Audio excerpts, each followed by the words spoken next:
I went into the finance ministry, found a huge crisis, huge.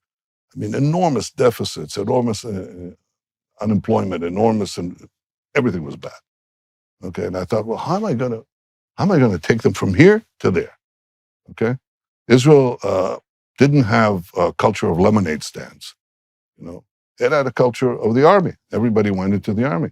So when I thought of presenting my economic plan to the public, I said, well, let's take an image from the army. Now, on the first day that I came to basic training in the paratroops in 1967, the company commander put us in a big line, and he said, all right, now we're going to take a race, but it's a special kind of a race. So you, Netanyahu, points to me, look to the guy on your right, put him on your shoulders.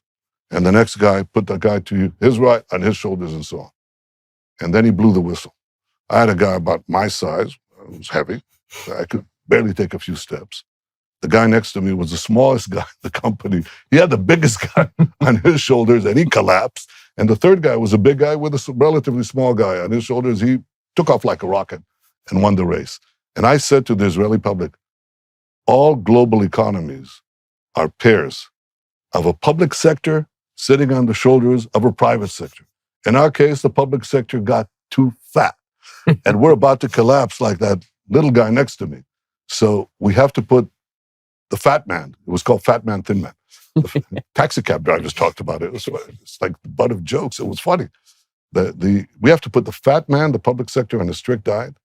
We have to give oxygen to the guy at the bottom, and we have to remove the obstacle in his way. They said, what is oxygen? I said, oxygen, well, it's many things, but the first three are lower taxes, lower taxes, lower taxes, because that's what makes people run the race, okay? But even if you had a trimmed down public sector, which is very hard to do politically, because you're cutting public spending, it's very hard.